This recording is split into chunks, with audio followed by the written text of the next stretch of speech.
Good evening, everyone.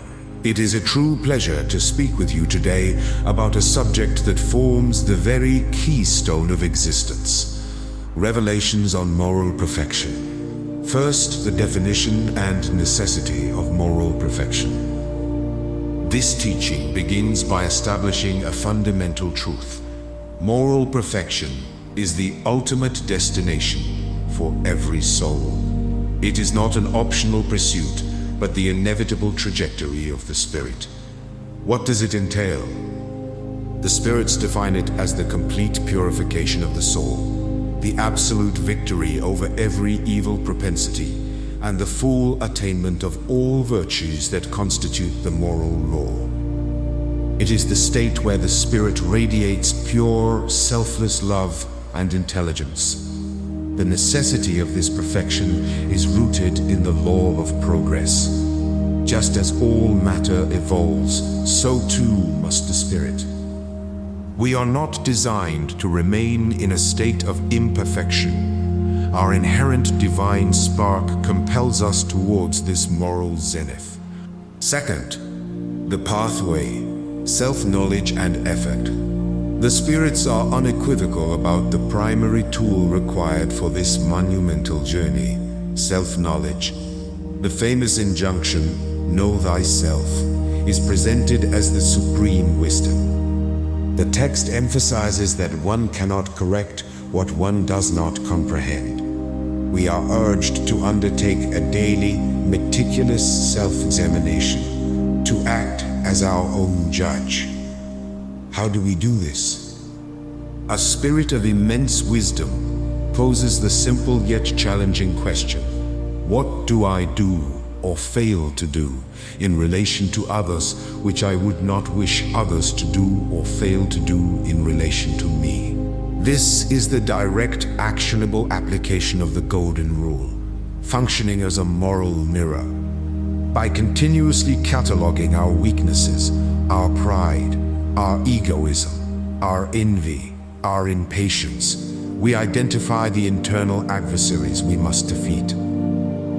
Moral perfection is, therefore, a deliberate and often arduous struggle against our own base nature. It requires constant, relentless effort. Third, the supreme law, charity and love.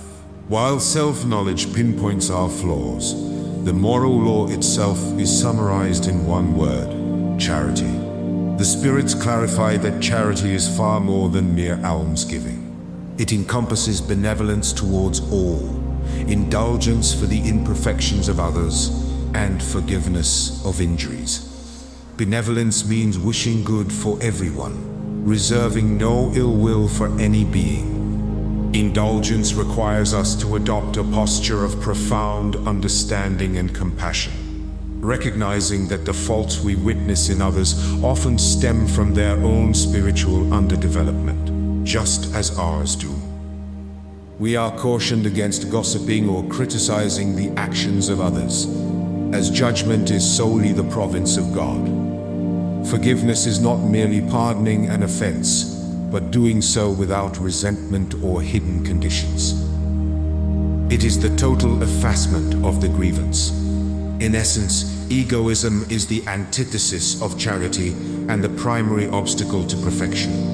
All human misery and injustice spring from this singular vice.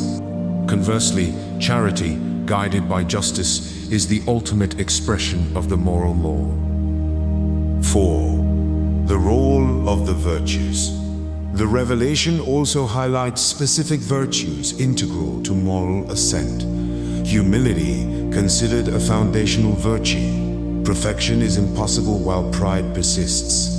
The proud person believes they have nothing left to learn or improve, thus arresting their own progress. True humility is the quiet recognition of our true place in the cosmic hierarchy, understanding that any talents we possess are gifts entrusted to us. Purity of heart, this relates to rectitude of intention. It means acting always with an honest motive, never cloaking self-interest or malice under the guise of virtue. It is the transparency of the soul. sincerity, and good faith. We are taught that genuine virtue must be authentic, not merely outward show or pretense. 5. The broader context of progression. Finally, the spirits remind us that moral perfection is not achieved instantly or in isolation. It is the result of multiple corporeal existences, a necessary component of the law of reincarnation. Each life is a new school, a new opportunity, and a new test where we apply the lessons learned previously. We advance gradually, step by step, shedding vices and acquiring virtues through effort, suffering, and expiation. The very hardships we face are perfectly tailored opportunities designed by divine providence to accelerate our moral evolution. Conclusion. The moral life is not a passive contemplation, but an active, daily discipline. It taught me that the measure of my moral standing is not defined by dramatic acts of heroism or public piety, but by the quiet, inner struggle against my own selfishness and the relentless application of the golden rule in my most trivial interactions. It's about replacing the impulse of egoism with the practice of universal love. This revelation provides us with a clear roadmap to that desired state. It affirms that we possess the free will to choose our path and the conscience to guide us. The responsibility is entirely ours. I encourage you to take this message to heart. Start the work today.